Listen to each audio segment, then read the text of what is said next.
नमस्कार मित्रांनो, जागर मराठी अस्मितेच्या आजच्या एपिसोडमध्ये आपण भेटणार आहोत एका आगळ्या वेगळ्या व्यक्तित्वाला.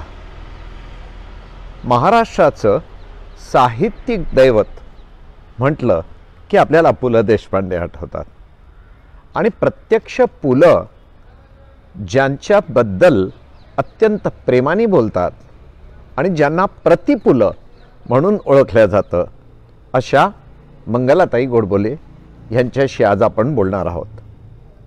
मंगलाताई गोडबोले फक्त विनोदी लेखिका नव्हेत, त्यांच्या लेखनामध्ये एक वास्तविकतेचा पूट असतो, वास्तविकतेचा टच असतो आणि त्यामुळे त्यांचं लेखन आमच्या मनाला स्पर्श करून जातं, मनामध्ये आगळ्या वेगळ्या संवेदना निर्माण करतं आणि हसता हसता आपल्या डोळ्यात अश्रू येतात. चला आज आपण भेटूया मंगलाताई गोडबोले यांना.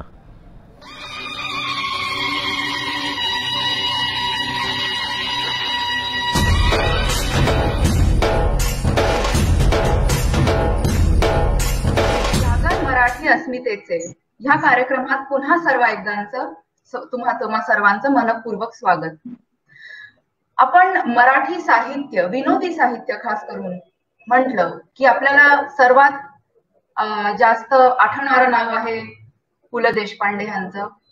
दमा मिरासदार, चिमणराव जोशी, आचार्य अत्रे, वसंत सबनीस अशा अनेक दिग्गज लेखकांबरोबर अजून एक नाव आहे, ते आहे सौ मंगला गोडबोले यांचं.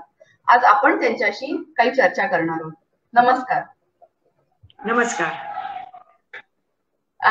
मी खूप लहानपणापासून त्यांना पाहतीये आणि माझा जन्म पुण्याचा आहे आणि माझे आजोबा जस्ट खालच्याच फ्लोअरवर राहतात, म्हणून मी खूप लहानपणापासून त्यांना ओळखते वगैरे. आणि मला अजूनही आठवत आहे, माझं एज्युकेशन कराडला झालं होतं आणि मी ग्वाल्हेरची आहे तशी, तर मी ट्रेन मधून जात होते ग्वाल्हेरला आणि माझ्या हातात एक पुस्तक होतं आणि त्यांच्यात तुमचा लेख होता आणि मी इतकी हसत होते म्हणजे खदा लिटरली, की आजूबाजूचे लोक म्हणत होते की काय एवढं पुस्तकात बघून हसतीये. तर खरंच म्हणजे की एक व्यक्तीला इतकं हसवणं आणि एका लिखाणातनं ही एक खूप मोठी कला आहे असं मला वाटतं. तर तुमचं शिक्षण, जन्म वगैरे सगळं मुंबईत झाला आणि नंतर तुम्ही लग्न झाल्यानंतर कराडला आलात. तर तुम्ही एका मोठ्या गावापासून, मोठ्या शहरापासून छोट्या गावाकडे गेलात. तर तुम्हाला काय वाटतं, तुमच्या लेखनावर त्याचा काही परिणाम झाला किंवा कसं काय होतं? हो, नक्कीच झाला असं वाटतं मला, कारण की मी मुंबई बाहेरचं जग काही पाहिलंच नव्हतं तोपर्यंत. ज्या प्रकारचं मध्यमवर्गीय मुलींचं जीवन त्या काळात असायचं, प्रोटेक्टेड असायचं, फॅमिली बरोबरच असायचं. म्हणजे आता सांगितलं तर तोही विनोद वाटेल, पण मित्र वगैरे सुद्धा फारसे नसायचे. मैत्रिणीच असतील त्या, आणि मग मैत्रिणींच्या भावांची ज्यांना संधानं साधता आली त्यांचा एक वेगळा व्यवहार, पण फार मर्यादित सीमित असं ते आयुष्य होतं. आणि MA पर्यंतचं शिक्षण तिथे सगळं चांगलं चालू होतं. आणि मग एका क्षणी मी तेव्हाच्या पद्धतीनुसार म्हणजे नवऱ्याशीही परिचय नाही, गावाशीही परिचय नाही, त्या संस्कृतीचा काहीच अंदाज नाही, असं एका क्षणी मी तिकडे फेकली गेल्यासारखी झाली. तर साहजिकच ते मला कठीण गेलं. निसर्ग क्रमानुसार मुलं झाली, त्याच्यात वेळ गेला. पण मग हळूहळू सारखं असं वाटायला लागलं की आपल्याला फक्त एवढंच करायचं आहे का? आपल्याला फक्त ही अमुक पदार्थ छान करते किंवा ही घर स्वच्छ ठेवते किंवा हिच्या मुलांनाही चांगलं ठेवते, एवढ्याच सर्टिफिकेटासाठी हे सगळं चाललं आहे का आपल्याला काहीतरी वेगळं करता येईल? दुसरं एक मला असं फार जाणवतं की माझ्या जवळजवळ 25 पर्यंत मी स्त्रीमुक्ती हा शब्द ऐकला नव्हता, कारण हा नव्हताच, प्रचलितच नव्हता शब्द. तो स्त्री वर्ष, स्त्री दशक, 1974 हे स्त्री वर्ष, 84 पर्यंत स्त्री दशक असं जाहीर केलं, युनोनी केलं वगैरे, हा इतिहास वेगळा आहे, मला हे काही माहित नव्हतं.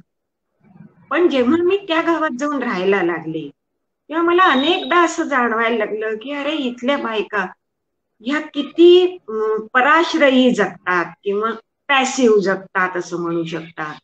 की त्यांना स्वतःची काही भूमिकाच नसते कुठल्याच विषयात, त्यांनी काही ठरवलेलंच नसतं. म्हणजे मीच पुढे एका विनोदी लेखात गमतीने लिहिलंय की कडेवरच्या मुलासारखं आयुष्य जगतात.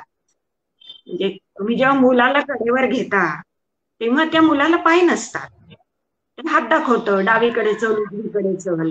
तुम्ही नेलं तर ते टाळ्या वाजवतं, तुम्ही नेलं नाही ते तर रडून आकांतांडव करतं. पण ते मूल काहीच ठरवत नाही, त्याला काही ठरवायचा अधिकार नाही.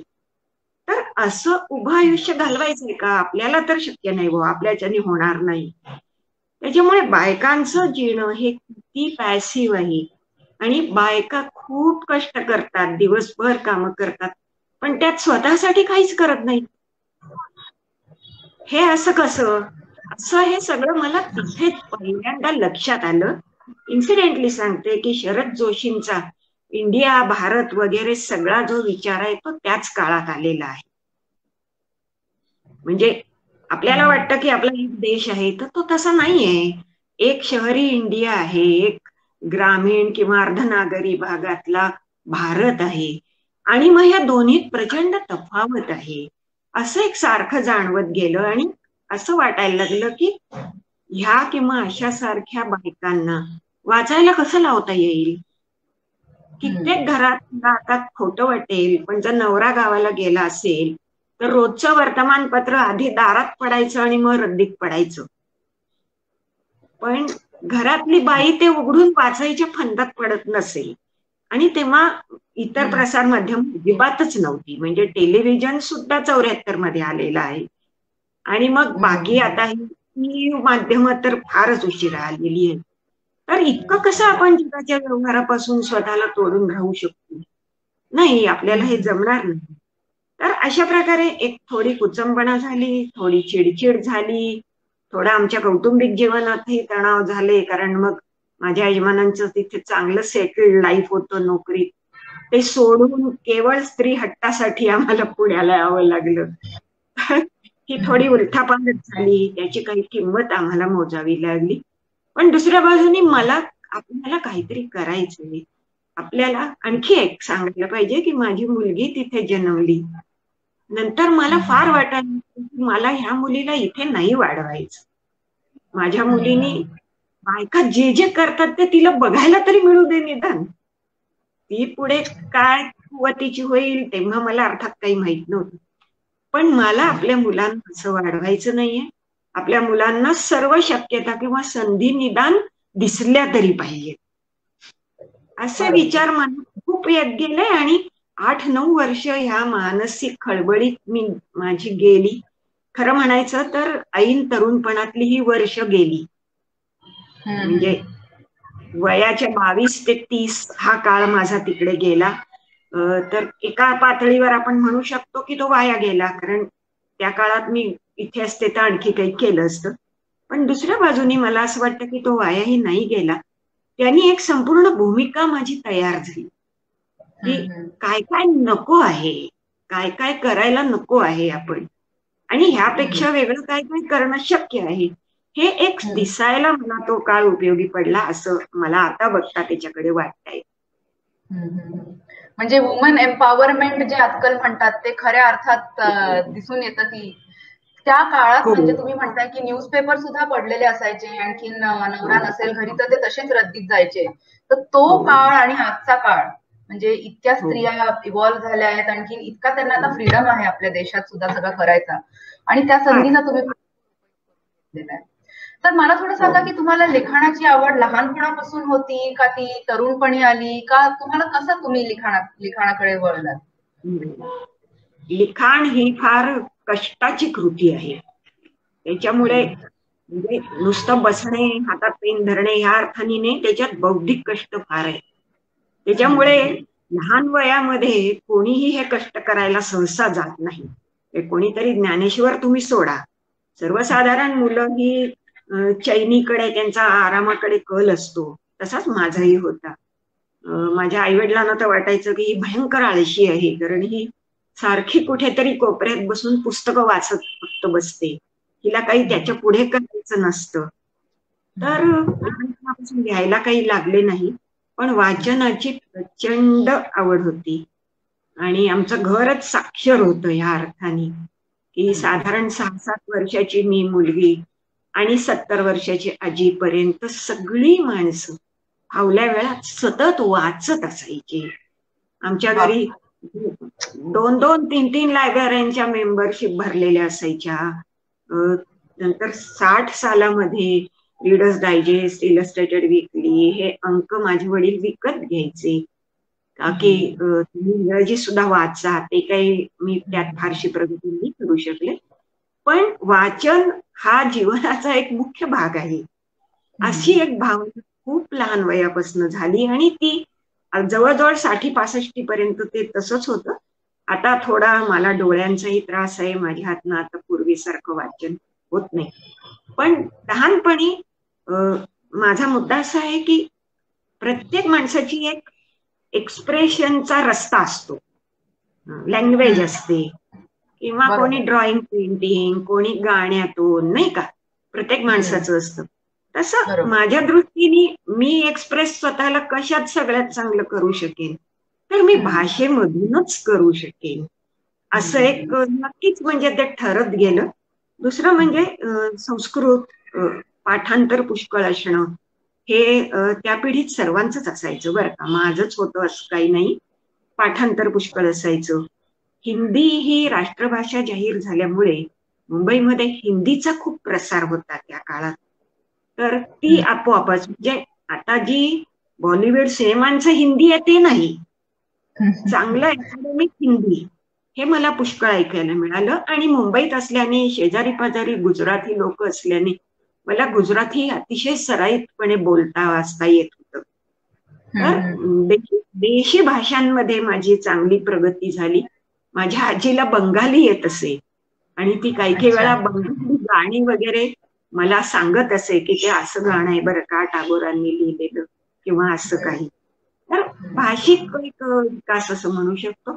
वाचनाची खूप आवड, संगीताची आमच्या घरात खूप आवड होती आणि म्हणजे वडील काका वेगवेगळी वाद्य वाजवत असत. मी सुद्धा पहिली 2-4 वर्ष गाण्याचा क्लास वगैरे केलेला आहे आणि केरवा दादरा वगैरे एवढं मला नक्कीच कळतं गाण्यातलं सुद्धा. पण पुढे ते वाढलं नाही आणि पुढे अर्थातच वाचता वाचता असं कधी कधी वाटायला लागलं की मी जर लेखक असते तर मी हे असं लिहिलं नसतं. म्हणजे हे किंवा प्रसिद्ध लेखकाच्या सुद्धा लेखनात मी आगाऊपणाने काहीतरी बदल करावा असं वाटायचं मला, की ह्या कथेचा हा असा शेवट नाही, हा बरोबर नाहीये, आपण असतो तर असं असे म्हणजे विचार मनात यायला लागले. तर ही एका अर्थाने तुमच्या लेखक होण्याची सुरुवातच असते असं मला वाटतं. प्रत्यक्ष लेखन मात्र मी म्हणजे परीक्षेत करतो ते अर्थात करावं लागतं, पण प्रत्यक्ष लेखन हे लग्न झाल्यानंतरच प्रकाशनासाठी केलेलं असं आहे. आणि माझा 1973 साली पहिला लेख स्त्री मासिकात प्रसिद्ध झाला होता. तो मी असंच कराडून कंटाळून कोणाच्या तरी हाती पुण्याला पाठवला. त्यावेळी टपाल, कुरिअर ह्या सगळ्या सेवाही खूप संथ होत्या. तो मी पाठवला, मग तो छापून आला आणि मग मला गंमत वाटली की अरे आपलं लिहिलेलं छापलं जातं बरं का, असं थोडस मला वाटलं. अशा काही काही गोष्टीतनं ते सुरू झालं असेल असं. बर. आणि तुम्ही अगदी बरोबर म्हणताय की एक पद्धत असते एक्सप्रेस करायची. काही लोक लिखाणातनं करतात, काहींचं म्युझिक इतकं सुंदर असतं, किंवा एखादी कला माणसाला येणं किती गरजेचं आहे आणि ती एक प्रकारची साधना आहे. कुठली कला म्हणून स्वतःला व्यक्त करणं ही एक खूप मोठी साधना आहे आणि ते रियाज करून म्हणा किंवा वाचून वाचून तुमच्या आणि लिखाणातनं ते हळूहळू त्याला अजून फ्लरिश होतं. आता तुम्ही जसं म्हणालात की तुम्ही तुमचा पहिला लेख गेला होता, तर तुम्ही त्याच मासिकांचं काही वर्ष संपादन केलं. स्त्री आणि माहेर हे खूप फेमस त्या काळातले मासिक होती. त्यातल्या काही आठवणी सांगा ना. माझ्या लहानपणी बरं का, भाऊबीजेला भावांनी बहिणीची स्त्री मासिकाची वर्गणी भरण्याची खूप फॅशन होती मुंबईमध्ये. अनेक कुटुंबात बायकांना भाऊबीज म्हणून भाऊ लोक हे ती वर्गणीची पावती टपकात टाकताना मी बघितलेलं. हे अगदी म्हणजे 56-58 सालापासूनच मी सांगते आहे. म्हणजे त्यावेळची वर्गणी वर्षाला 30 रुपये वगैरे असेल, पण देणाऱ्याचाही तेवढाच हे होता, आवाका होता. तर हे स्त्री मासिक हे मी जवळजवळ साक्षर झाल्यापासून वाचलेलं मासिक होतं. आणि आमच्या घरात ते यायचंच, आणि त्याच्यातल्या स्पर्धा किंवा त्याच्यातलं लेखन ह्याच्यात आम्हाला प्रचंड रस असायचा. की ते 15 तारखेला यायचं बरं का मासिक. म्हणजे किर्लोस्कर स्त्री आणि मनोहर अशी 3 मासिकं होती त्यांची. तर किर्लोस्कर 1 तारखेला यायचं, मनोहर 5 तारखेला यायचं, आणि स्त्री मासिक 15 तारखेला यायचं. तर 15 तारखेला शाळेतून घरी येतानाच माझं ठरलेलं असायचं की आता घरी जायचं आणि स्त्री मासिक एकदा ताब्यात घेतलं किंवा संध्याकाळी खेळायला जाऊ नको, काही नको, तेच वाचत बसू. तर अशा या मासिकात 4 वर्ष मला थोडीफार तरी मदत करायची संधी मिळाली. आणि मग नंतर माहेर मासिक म्हणजे 1985 ते 2010 अशी 25 वर्ष मी माहेर मासिकाच्या संपादन विभागामध्ये होते. मी मुख्य संपादक कोणाचीच नव्हते, स्त्रीचीही नव्हते, माहेरचीही नव्हते, पण संपादन विभागामध्ये मी होते. त्याचे अनुभव 2-3 प्रकारे मला आजही पोषक वाटतात. एक तर बायका काय वाचतात किंवा बायकांना काय वाचायला आवडेल हे मला चांगलं कळत गेलं तिथल्या त्या काळामध्ये. म्हणजे आपण आपल्याबद्दल भयंकर क्रांतिकारी काहीतरी विचार मांडणार असू आणि तो जर कोणी वाचणारच नसतील तर काय उपयोग आहे त्याचा. बरोबर.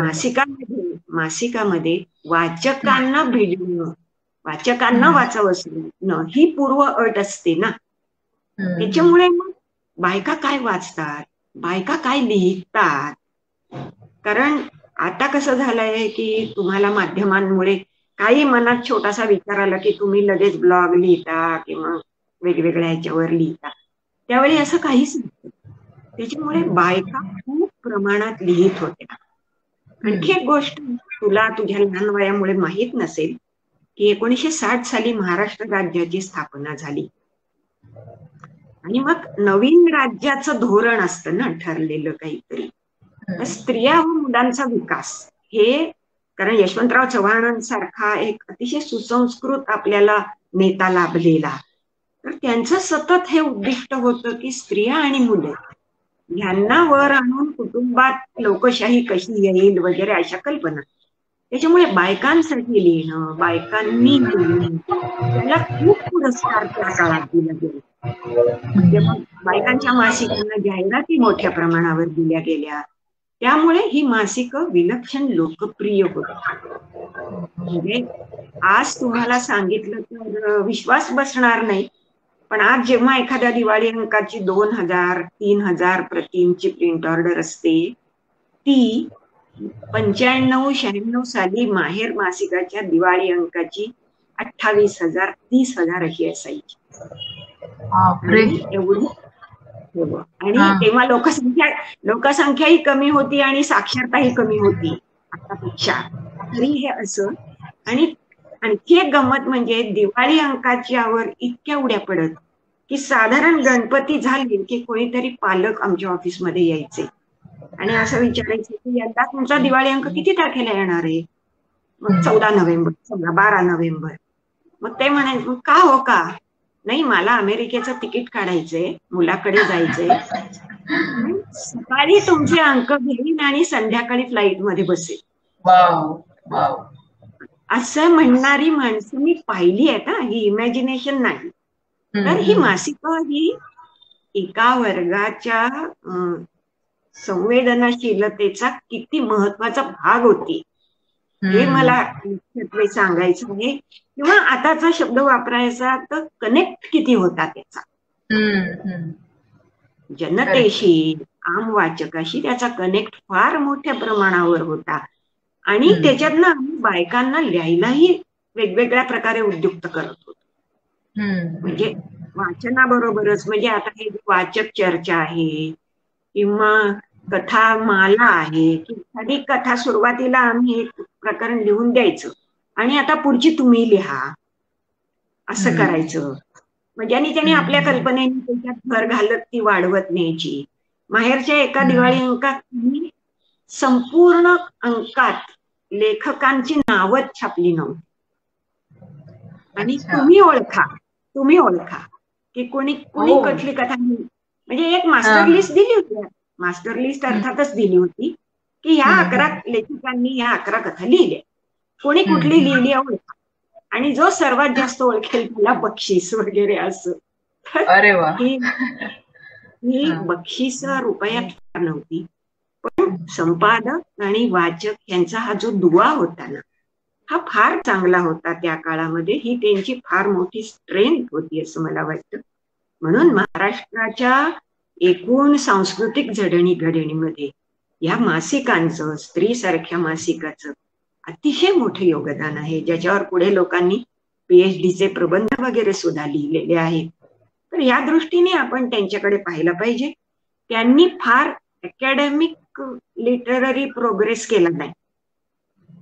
म्हणजे आज ज्याप्रमाणे प्राध्यापकीय समीक्षा आहे किंवा लेखनातले प्रयोग आहेत, हे नाही फार केले त्यांनी, कारण की त्यांना लोकांना धरूनच सोबत जायचं होतं. लोकांना कळणार नाही ते छापण्यात आम्हाला काही इंटरेस्ट नव्हता, पण त्यांनी बायकांना जे धरून ठेवलं, हे फार मोठं काम त्या काळात या बायकांच्या मासिकांनी केलं आहे. आणि पुष्कळ बायकांना त्याच्यामुळे आपले अनुभव शेअर करावे लोकांशी अशी इच्छा निर्माण झाली. कारण शेवटी लेखनात किंवा कुठल्याही एक्सप्रेशन मध्ये बेस असतो तो शेअरिंग हाच असतो ना. मला काहीतरी वेगळा अनुभव आलाय, तो मला तुझ्याशी शेअर कसा करता येईल. आज जेव्हा फोन आहेत आणि बाकीचं सगळं आहे, पण ते नव्हतं तेव्हा आम्ही हे लिहूनच फक्त शेअर करू शकलो असतो की नाही. तर ती भावना महाराष्ट्रामध्ये या मासिक संस्कृतीने फार मोठ्या प्रमाणावर आणलेली आहे. आणि मला वाईट वाटतं की हे मासिकांचं योगदान तितकंसं पुढे लोकांनी विचारात घेतलं नाही. आता मासिकांचा खूपच ऱ्हास झालाय, त्याला वेगवेगळी कारणं आहेत, तो आजचा विषय नाहीये. पण संपूर्ण साहित्य संस्कृतीच्या जडणघडणीत मासिकांनी जी काही कॉन्ट्रीब्युशन केली किंवा जे योगदान केलं त्याच्याविषयी लिहायला पाहिजे. गेल्या वर्षी मी एका दिवाळी अंकात त्यावर खूप मोठा लेखही माझ्या बाजूने लिहिला होता. खरंच तुम्ही म्हणताय की कनेक्ट जे आहे एक लेखक आणि एक वाचकामध्ये, ते खूप जरुरी आहे. आणि ते त्या काळात जेव्हा टेक्नॉलॉजी पण म्हणजे आता म्हणजे हातात मोबाईल असताना इतक्या गोष्टी आपल्याला बघायला मिळतात, पण तेव्हा एक मासिकच एक असं एक मीडियम होतं ज्याच्या थ्रू लोक आपलं स्वतःला एक्सप्रेस करू शकत होते आणि लोक त्याच्यातून शिकत होत्या खूप साऱ्या गोष्टी. तर हे तुम्ही बरोबर अगदी म्हणालात. मला एक विचारायचंय की तुमचं लिखाणात तुम्ही गुरु कोणाला मानता, किंवा तुम्हाला असं वाटतं की ह्या पर्टिक्युलर लेखकामुळे मला खूप इन्फ्लुएन्स मिळाला किंवा मी इन्फ्लुएन्स झाले. कसं असतं की संगीतामध्ये जसा एक गुरु आणि एक शिष्य किंवा एक गुरु शिष्य परंपरा, घराणे असं असतं बघ, तसं साहित्यात असू शकत नाही. आणि त्या प्रकारची निष्ठाही नसते. संगीतामध्ये जसं त्या घराण्याबद्दल एक अक्षर काही बोललं तर चवताळून वगैरे उठतात, असं साहित्यामध्ये थोडी करत नाही. पण इन्फ्लुएन्स म्हणावा तर 2 पुरुष लेखकांचाच माझ्यावर आहे. आणि त्याचं कारण मी पार्ल्यात लहानाची मोठी होत होते. माझी फॉर्मेटिव्ह वर्ष सगळी पार्ल्यामध्ये गेली. तर पार्ल्यामध्ये 2 मोठे लेखक त्या काळात घडले माझ्या वाढीच्या काळात. एक अर्थातच पु ल देशपांडे, ज्यांनी पार्ल्याला भारताच्या नकाशावर एक महत्वाचं स्थान स्वतःमुळे आणून दिलं. आणि त्यांच्यानंतर 6-7 वर्षांनी दिंडीकर, म्हणजे 57 साली तुझं पाशी हे नाटक पुलंचं आलेलं आहे. आणि बहुधा 63 किंवा 64 असेल, शांतता कोर्ट चालू आहे हे नाटक आलेलं आहे तेंडुलकरांचं. तर 7-8 वर्ष माझ्या साड्यात थोडस मागे पुढे झालं असेल, पण 7-8 वर्षाचं अंतर आहे. आता हे 2 लेखक एवढ्या 2 वेगळ्या प्रकृतीचे आहेत. एक लेखक आहे जो पुलंसारखा आहे, की जो थोडा गमत्या आहे, ज्याला जगाला आनंद देण्यातच रस आहे, ज्याला नकारात्मकता वाढवायचीच नाहीये.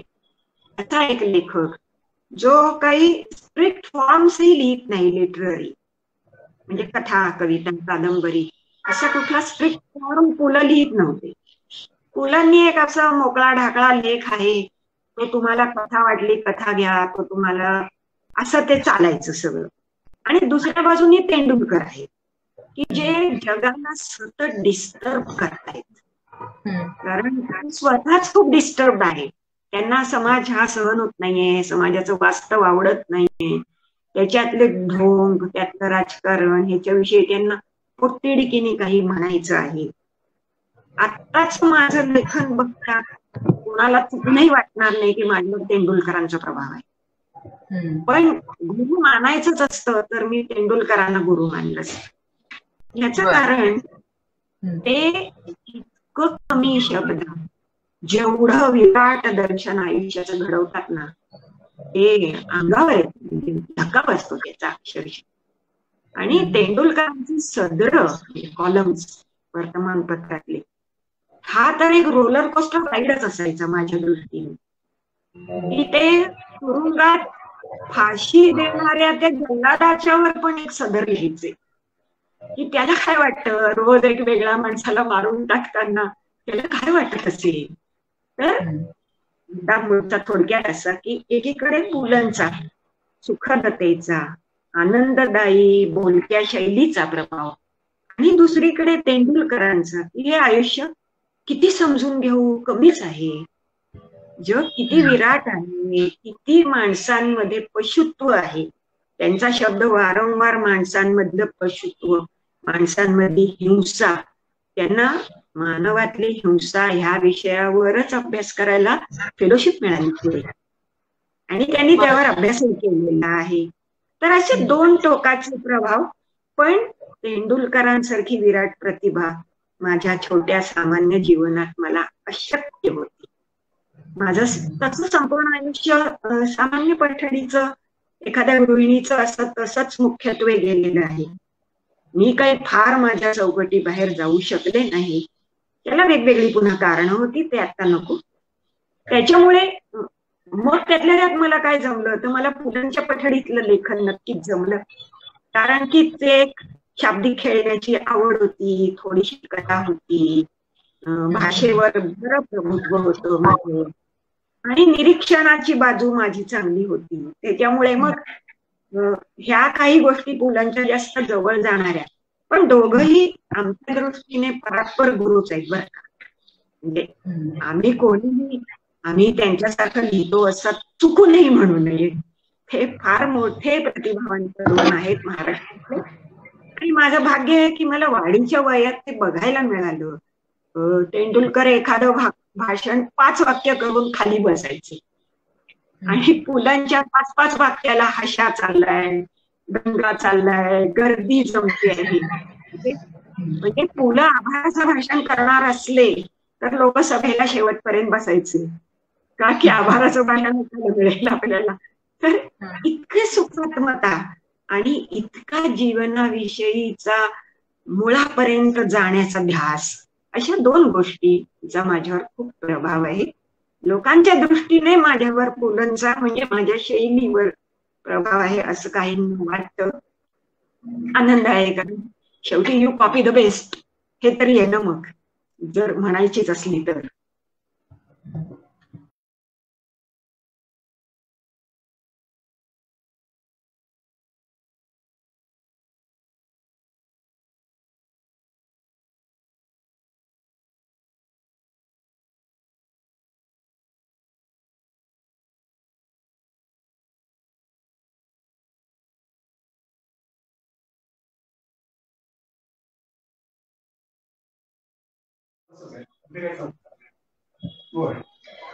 तुमच्या लिखाणाची तुलना लोक पु ल देशपांडे यांच्या लिखाणाबरोबर करतात, आणि इनफॅक्ट त्यांचे साहित्य हा तुमचा जिव्हाळ्याचा विषय आहे, याबद्दल काहीतरी सांगा. हो, तो जिव्हाळ्याचा म्हणजे काय, तरुणपणी मला पुलंची पुस्तकं तोंडपाठ येत असत, आणि तोंडपाठ सुद्धा नाही की 564 वर हे आहे असं पण मला सांगता यायचं. इतकं माझं प्रेम होतं त्या सगळ्या प्रकारावरती. आता एवढं काही लक्षात राहत नाही, पण मला मुख्यत्वे त्यांच्या भाषेचं सौंदर्य ह्याच्यात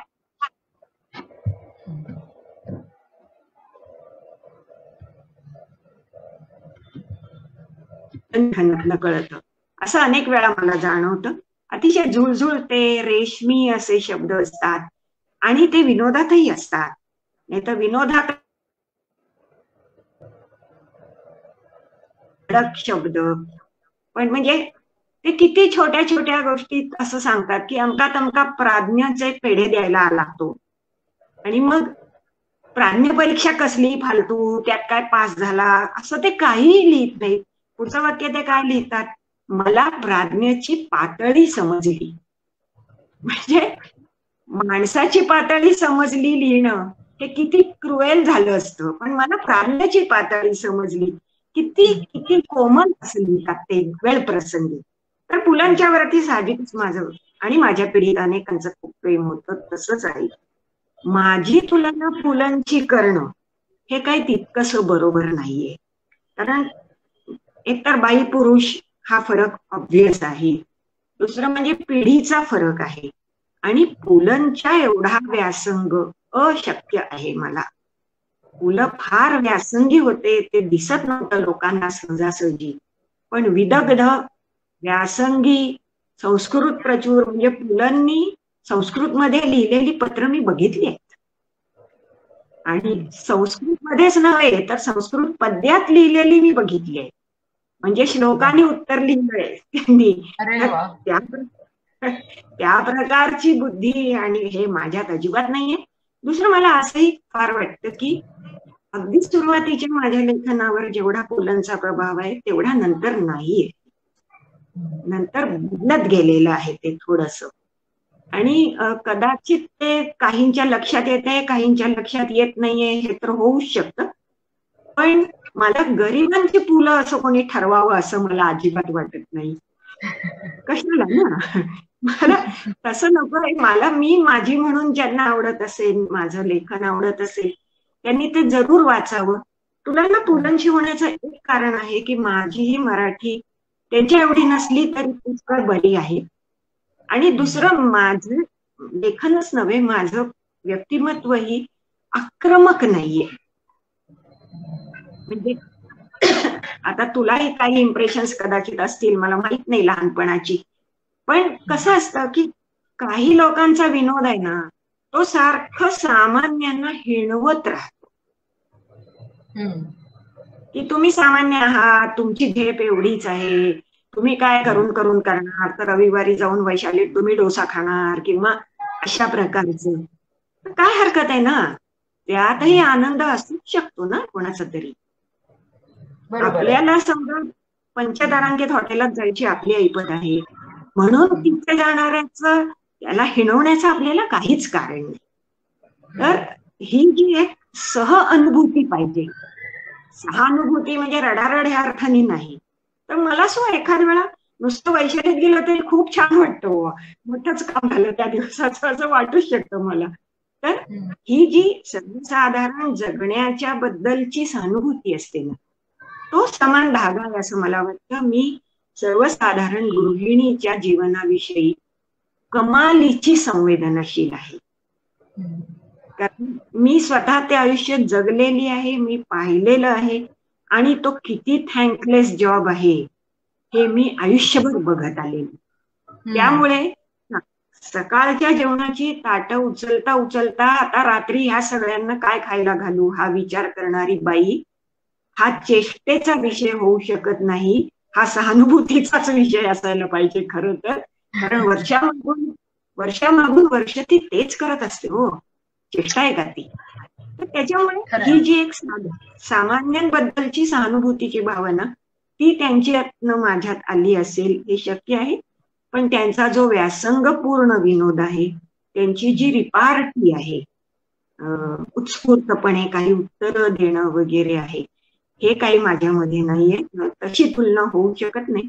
शक्यता अशी आहे की बायकांच्यात कमीच जणी विनोदी लिहित असल्यामुळे आणि त्यातल्या त्यात मी बरीच वर्ष ह्या आघाडीवर थोडंफार काम केल्यामुळे मग हिची तुलना कोणाशी करायची, तर मग पुरुषातला जो बेस्ट वाटतो त्याच्याशी करायची. म्हणजे ही एक स्केअरसिटी व्हॅल्यू असते ना वेगळ्या अर्थाने, तशी थोडीशी मला आली असू शकेल असं मी म्हणू शकते. पण मला ह्याच्यात गौरव वगैरे काही वाटत नाही. मला असं वाटतं की मला मंगला गोडबोले म्हणून ओळखलेलंच जास्त उपयोगाचं आहे. गरिबांची पुलं वगैरे असं करण्यात काही फारसं मी मिळवते असं मला वाटत नाही. बर. जसं तुम्ही म्हणालात की मराठीत विनोदी लेखिका फार कमी आहेत, तर त्याचं काय कारण तुम्हाला असं वाटतं? नाही, एक तर पहिलं करेक्शन आहे की हे फक्त मराठीत नाही, हम्म. हे हिंदीतही आहे, हे इंग्रजीतही आहे. दरवर्षी न्यूयॉर्क टाइम्स गेल्या वर्षातली 10 सर्वोत्कृष्ट पुस्तकं अशी याद्या देतो बरं का. किंवा मग गेल्या शतकातली, गेल्या दशकातली अशा याद्या येत असतात. ह्या सगळ्यांमध्ये बाईने लिहिलेलं विनोदी पुस्तक अभावाने असतं. म्हणजे इंग्रजीमध्ये सुद्धा अभावाने असतं. तुम्ही जे हिंदी कवींचे मुशायरे वगैरे ऐकत असाल जर कधी, तर त्याच्यामध्ये 5-7 शायर बायका म्हणजे श्रोत्यांना हसवत असतात. त्यावेळी फार तर एखादी बाई लाजत लाजत कसं बस काहीतरी थोडस विनोदी सादर करत असते. तेव्हा माझा मूळ मुद्दा असा की हे केवळ मराठीत नाही, माझा अंदाज आहे की हे जगभरच असावं. ऑल्दो माझा फ्रेंच जर्मनचं मला काही माहिती नाहीये. तर बायका विनोदाच्या क्षेत्रात कमी आहेत किंवा असणार आहेत. पुढेही हे प्रमाण समसमान होईल असं मला वाटत नाही. याचं कारण, याची 2-3 कारणं. एक, मराठी पुरतं मगाशी सुरू केलंच म्हणून की सरळ सरळ पुरुषांच्या नंतर शतकभरांनी मराठीत बायका लिहायला लागले, जवळजवळ 70-80 वर्षांनंतर. त्यामुळे 70-80 वर्षांनंतर लिहिल्यावर त्यांनी पुरुषांच्या स्टोरीचं लिहावं किंवा विनोदी लिहावं ही अपेक्षाच अगदी चुकीची आहे. दुसरं असं मला वाटतं की बायका रोल प्ले मध्ये फार व्यग्र असतात. मग मला चांगली मुलगी, चांगली बायको, चांगली आई, आता चांगली आजी असं कोणीतरी म्हणावं असं वाटत असतं. म्हणजे बायकांचं लक्ष रिस्पेक्टकडे जास्त आहे. मला आदर मिळावा, मला मान मिळावा, मी चेष्टा मस्कऱ्या करते म्हणून कोणी माझ्या खांद्यावर हात ठेवावा असं मला वाटणार नाही कदाचित. मी आदरणीय असावं कोणीतरी, किंवा मी त्या भूमिकेत आदर्श आहे असं सगळ्यांनी म्हणावं. हे एक. तिसरं असं वाटतं की अबॅन्डन हा जो इंग्रजी शब्द आहे ना, ह्याला अचूक मराठी शब्द नाहीये. कारण स्वैर किंवा स्वैराचार ह्या शब्दाचे अर्थ फार वेगळे होतात. हा जो एक मोकळेपणा आहे, विचाराचा मोकळेपणा आहे. एको येतोय का थोडा आता?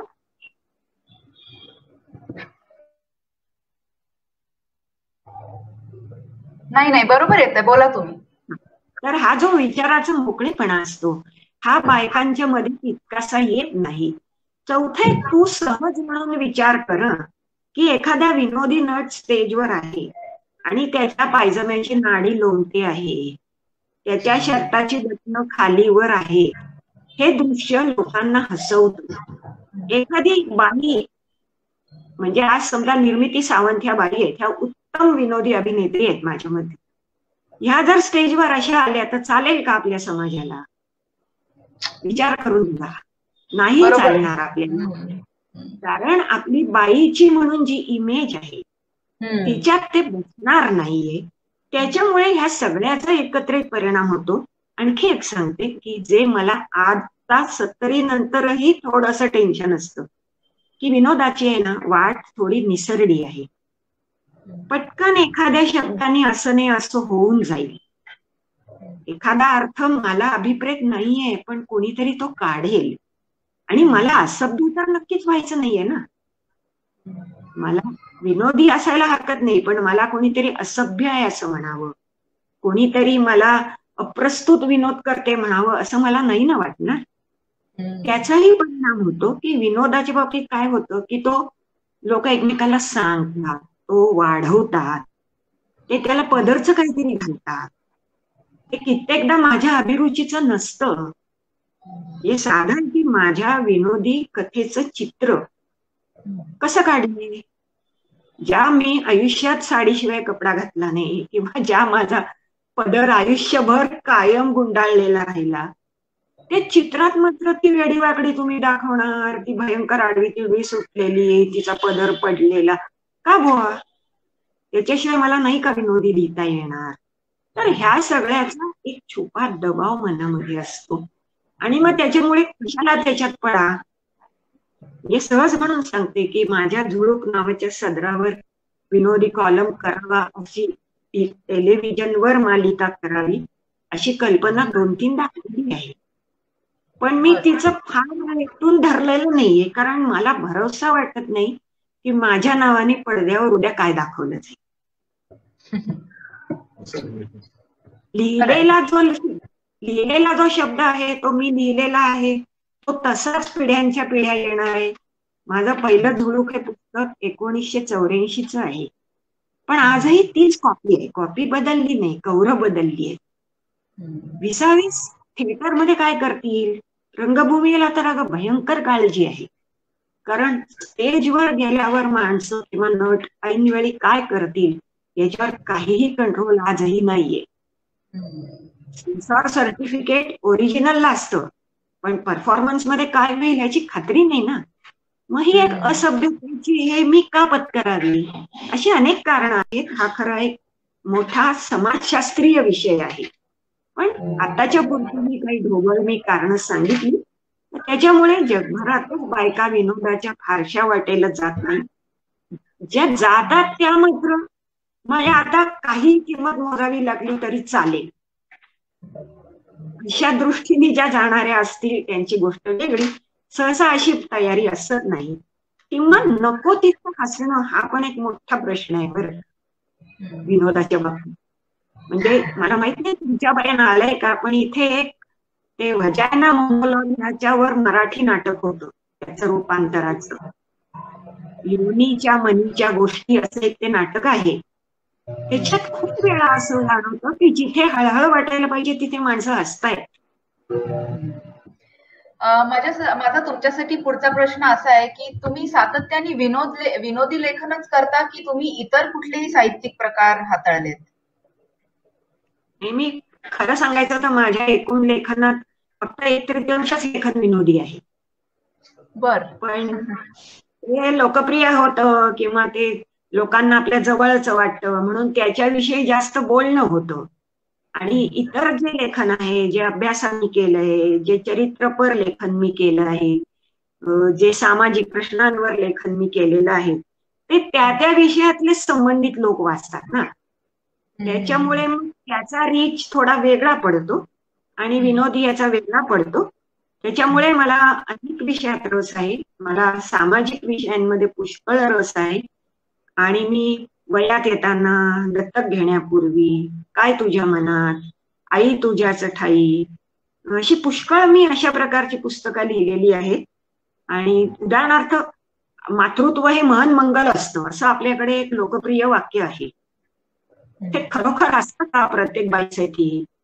मग असं असतं इतकं तर मग रस्त्यात टाकलेली मुलं का मिळाली असती जगात?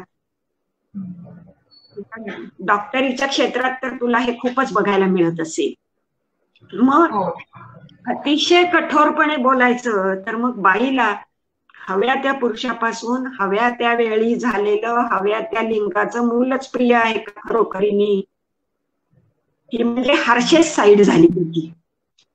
मला दरवर्षी आमच्याकडे पुण्याला गणपतीच्या काळात जे येतात सगळे गणेश दर्शनाला गावोगावचे लोक, पुण्यात काय वाढतं?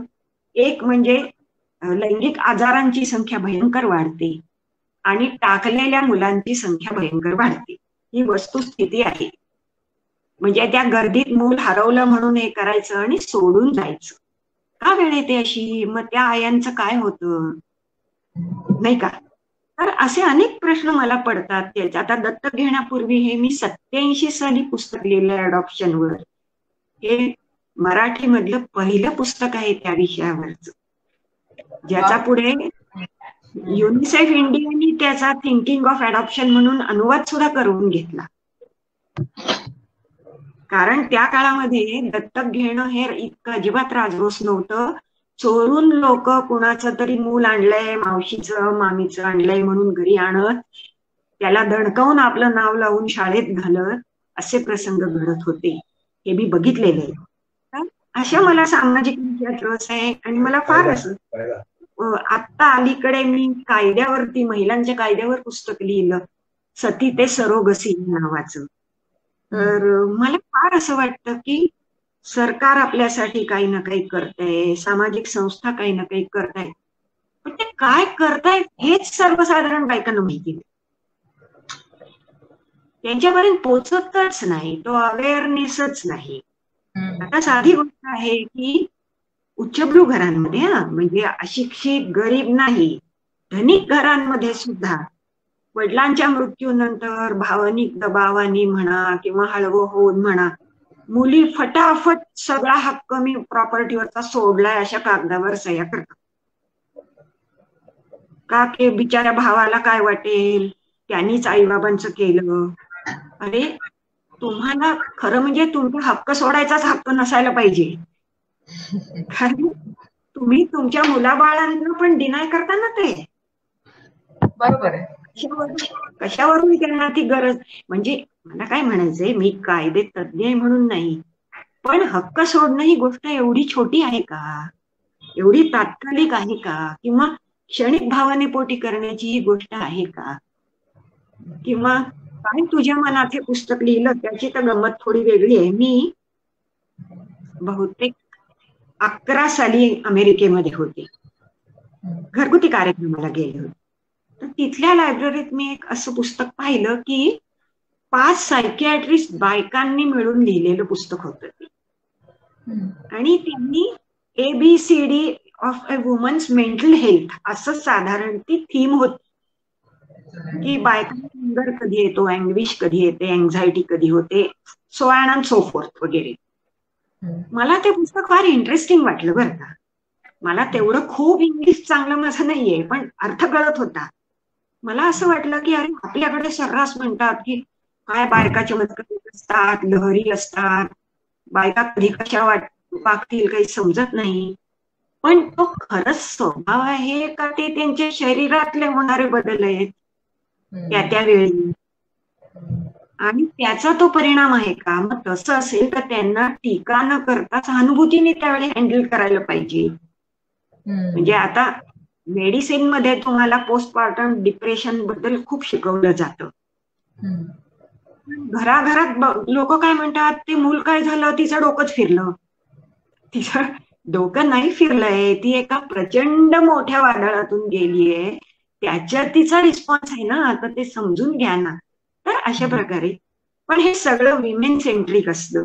कारण मला असं वाटतं की बाईचं भावविश्व काय, शारीरिक प्रश्न काय मला समजून शकते, आणि आताच्या माझ्या वयापर्यंत तर मी साहजिकच बाईच्या जीवनातले सर्व टप्पे, म्हणजे आता माझी नातवंड सुद्धा 14 आणि 18 वयाची झाली आहेत, तर साहजिकच मी आजीपणापर्यंत सगळे टप्पे पाहिलेले, तर त्याच्याविषयी लिहावं असं मला वाटतं.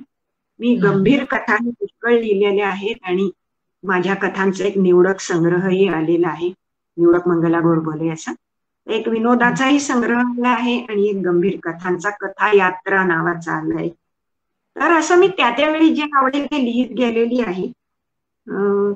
बाकी काय चालू आहे हे सगळं. बरं, माझा तुमच्यासाठी शेवटचा प्रश्न असा आहे की नवीन पिढी यांचा मराठी साहित्याबद्दल कितपत कल आहे, आणि येणाऱ्या पिढीत किंवा सध्या पुढे तुम्हाला मोठे मराठी लेखक दिसून येतात का? आणि मुलांमध्ये, लहान मुलांमध्ये वाचनाची आवड निर्माण होण्यासाठी पालकांना काही सांगाल? हो, आता मराठी साहित्याच्या विषयी बोलायचं तर असं आहे की आज जगभरातलं साहित्य आपल्याकडे प्रसिद्ध झाल्यावर काही तासात, काही दिवसात इथे मिळतं. त्याच्यामुळे एकूणच साहित्य विश्वाचा कॅनव्हास आता प्रचंड मोठा झालेला आहे. म्हणजे जे कधीतरी सदाशिव पेठी, नारायण पेठी असं मानलं गेलं मराठी साहित्य, तिथपासून आज अमेरिकेच्या मानसिक संपूर्ण ह्याच्यावर करोनाचा काय प्रभाव पडला हे सांगणारं पुस्तक सुद्धा आपल्याकडे आठवड्यात येऊ शकतं. त्याच्यामुळे साहजिकपणे बॅकड्रॉपच खूप वाईड झाला ना आता या सगळ्याचा, पार्श्वभूमीच खूप विशाल झालेली आहे. त्याचा फायदाही आहे आणि तोटाही आहे. फायदा असा की आपण अनेक गोष्टीबद्दल जागरूक होत चाललोय. तोटा असा की त्यांना आपलं लेखन सारखं फारच संकुचित आहे. अरे जगात हे चाललंय आणि तुम्ही इथे काय सांगताय, पुण्यात असं झालं, किंवा महाराष्ट्रात असं झालं. तर मला असं वाटतं की आम्हाला महाराष्ट्रात काय झालं तेही महत्वाचंच आहे ना हो. ज्या समजा मला आता ह्याच्या पुढे अमेरिकेला जायचं नाही, माझा काही संबंध नाही, मला काय करायचं आहे अमेरिकेतली समस्या कळवून, मला माझीच समस्या कळली तर पुरेसं नाही का? तर हे तारतम्य थोडं सुटत चाललंय असं मला वाटतं. आणि जेही आपलं आहे ते संकुचित आहे, ते मध्यमवर्गीय आहे, ते प्रतिगामी आहे असं मानण्याकडे लोकांचा कल होऊ लागलाय असं वाटतं. दुसरं एक असं फार वाटतं की मराठी भाषा चांगल्या प्रकारे वापरण्याची क्षमताच पुढच्या लेखकांमध्ये कमी कमी होत चालली. सलग 10 वाक्य मराठीमध्ये बोलणारी माणसं तुम्हाला सापडत नाहीत. आणि मग लिहिताना अतिशय चुकीच्या अभिव्यक्ती किंवा रॉंग एक्सप्रेशन्स, म्हणजे तू माझी मदत कर वगैरे तर फारच झालं, किंवा तू वॉश घेऊन फ्रेश हो हे फारच झालं. पण अतिशय छोट्या छोट्या गोष्टीमध्ये साधी गोष्ट आहे की मी तुझे आभारी आहे का तू माझा आभारी आहे हे पण लोकांना समजत नाही बोलताना. आभार कोणी कोणाचे मानले, आणि आभार कधी, धन्यवाद कधी, उपकृत कधी. मला हे शब्द येतात यासाठी सांगत नाहीये. चपखलपणा भाषेचा जो असतो तो लोप पावत चाललेला आहे. आणि मग त्याला ते असं समर्थन करतात की कम्युनिकेशन इज द की. आपण कसं आहे माहितीये का, कुठलंही सायन्स किंवा विज्ञान आपण आपल्या सोयीने वळवून घेतो. आम्हाला चांगलं एक्सप्रेशन देता आलं नाही की आम्ही म्हणायचं एक्सप्रेशन मध्ये काय आहे, कम्युनिकेशन इज द की. मला ह्या वाक्याचा फार राग येतो की हो का, मग पोट भरायला तुम्ही जर मुठमुठ डाळ तांदूळ खाल्लेत ना तरी तुम्ही जगाल, मरणार नाही, पोट भरेल. मग तुम्ही त्याचे इतके पदार्थ का करता की तुम्हाला त्याला चव आणायची आहे ना, तुम्हाला आयुष्यात खाण्याचा आनंद आणायचा आहे म्हणून तुम्ही ते करा. मग भाषेचा आनंद आयुष्यात काही आहे का नाही, तो तुम्हाला शिकायचा आहे का नाही? तेव्हा जी आता मुलांपर्यंत आपण आलोय म्हणून मला वाटतं की तुम्ही जर तुमच्या मुलांना हा आनंद समजूच दिला नाही, आताच्या तरुण पालकांच्या विषयी मला फार असं वाटतं की London bridge is falling down ही काही फार मोठा अर्थपूर्ण काव्य नाही, आणि एक होती ऊ तिला झाली टू हेही अर्थपूर्ण नाही. पण त्या ऊ टू अशा शब्दांनी त्या मुलाला भाषेची गोडी वाटणार आहे, कारण त्याच्या सेन्सिटिव्हिटीज त्यावेळी त्याच पातळीवर आहेत. किंवा ढेरपोटा भटजी असेल, शेंडीवाला नारद असेल, त्याच्या वयात त्याला तेवढंच कळतंय ना. त्यावेळी तुम्ही त्याला त्याचा आनंद दिला पाहिजे. त्या मुलांनी वाचावं यासाठी पहिलं म्हणजे पालकांनी वाचावं. या सगळ्याची बेसलाईन आहे खरंच. आणि त्यांनी जर मराठी पुस्तकं आणली, घरात ठेवली, टेबलावर समोर असली, कुठल्या कुठे मुलं बघतील, बघणारच नाही तसं नाही. आम्हीच जर आणत नाही, आम्हालाच असं वाटतं की मराठी पुस्तकं किती साधी आहेत आणि त्याच्यापेक्षा ह्याची पुठ्ठ्यावरची रंगीबेरंगी इंग्लिश पुस्तकं किती अट्रॅक्टिव्ह आहे, आम्ही ती आणतो, आम्ही मराठी आणत नाही असं तुम्ही म्हणत असाल तर तुमचं चुकतं आहे. आणि भाषा ही फक्त आणि फक्त बोलून वाढते, म्हणजे बोलल्याशिवाय भाषा वाढत नाही. म्हणजे भाषेच्या बद्दल अशी गंमत आहे ना की हे एक धन असं आहे की हे जितकं वाटाल तितकं वाढेल, बाकीची सगळी धन स्वतःपाशी ठेवा तरच तुमच्यापाशी राहतील. त्याच्यामुळे घरामध्ये मुलांची मराठी बोलणं, घरामध्ये एकमेकाचा संवाद मराठीत करणं. आता तुम्ही हिंदी भाषिक प्रदेशातले लोक असाल तर तुमच्याकडे साहजिक हिंदीचा प्रभाव असेल, पण काही कौटुंबिक संदर्भात काय हरकत आहे तुम्ही मराठी बोलायला, अशक्य नाहीये काही. पण ती भूमिकाच घेतली जात नाही, ती भूमिकाच घेतली जात नाही. आणि मग असं म्हणतात की त्याला जगभरच पुढे वावरायचंय त्यामुळे त्याला इंग्रजीच यायला पाहिजे. तो शिकेल ना, पुढे शिकतात. काय लहान मुलं पटापट अडॅप्ट करतात, त्यांना काहीच वेळ लागत. तुम्ही एका दिवशी कुठेतरी सॅन होजेला कॅलिफोर्नियाला जाऊन राहा, तुमची मुलं तुमच्या आधी तिथली भाषा शिकतील, कारण त्यांचा मेंदू खूप लवचिक असतो. त्याच्यामुळे मुलांची मराठीत बोला, मुलांना मराठी कथा कविता त्यांच्या त्यांच्या वयानुरूप आणून द्या, त्यांना वाचून दाखवा. आता ऑडिओ बुक्सचा पर्याय आहे. साधे तुम्ही मोटरच्या प्रवासात तुमच्या कार ट्रॅव्हल मध्ये तुम्ही त्या सीडीज लावा गाडीमध्ये. मुलांना त्या कानावर पडल्या पाहिजे. त्यांना सुधीर फडक्यांची गाणी लावा.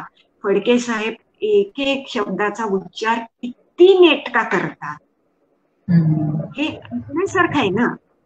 म्हणजे आज याचना रचना असे शब्द बोललेच कसे जातात. तो शिवचा पाय मोडलेला आहे का, हे साधी गोष्ट असते ना. हे करता येईल याचं महत्व तुम्हाला वाटतं की नाही हा प्रश्न आहे. मला असं वाटतं की आजच्या पालकांना याचं महत्व वाटत नाहीये. त्यांचा एक पाय मनाने तरी अमेरिकेतच आहे किंवा जगाच्या पाठीवर कुठेतरी आहे. आणि तिथे गेल्यावर माझ्या मुलाचं अडू नये. पण तुम्ही मुलाला जेव्हा भाषेपासून डिप्राईव्ह करता तेव्हा तुम्ही एका साहित्यापासून एका संस्कृतीपासून तुम्ही त्याची वंचना करता आहात.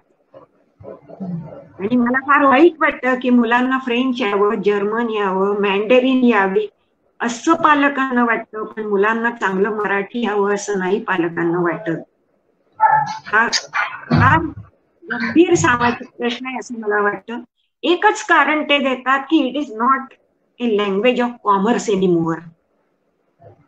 व्यापाराची भाषा नाही ना राहिली मराठी. पण नसेनात का, व्यापाराच्या आधी जे जे आयुष्यात आहे ते तर त्याच भाषेत आहे ना. त्याच्यामुळे प्राथमिक शिक्षण मुलांना मातृभाषेत देणं हेही खूप गरजेचं आहे. आता जगभरातल्या शिक्षण शास्त्रज्ञांनी हे मान्य केलेलं आहे की प्राथमिक शिक्षण मातृभाषेत दिल्याने मुलांचा शिक्षणाचा पुढचा आलेख चांगला होतो. पण ते जोपर्यंत आपल्या गळी उतरत नाही तोपर्यंत ह्याच्यातनं काही होणार नाही. आणि मग आमच्यासारखे लोक हे प्रतिगामी असे ठरवले जातील की ते काहीतरी जुनाट विचार मांडतायत असं एखाद वेळे तुम्हाला वाटेल.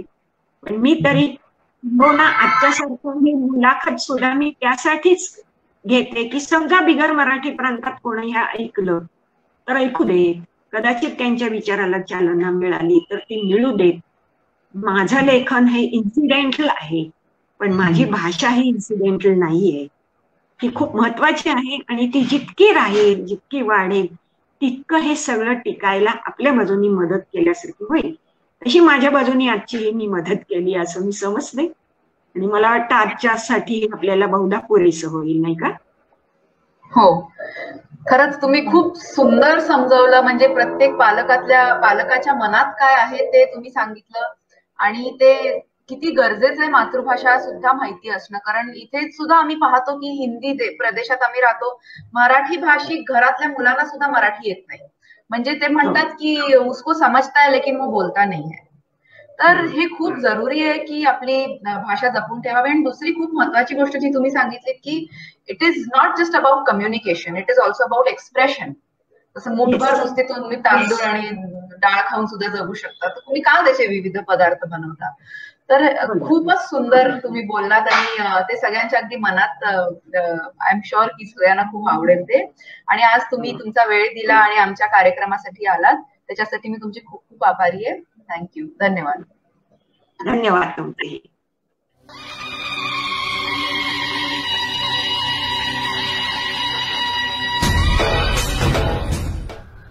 तर मित्रांनो, आपण आज मंगलाताई गोडबोले यांच्याशी बोललो. त्यांच्या बोलण्यामध्ये अनेक गोष्टी आमच्या सर्वांच्या लक्षात आल्या असणार.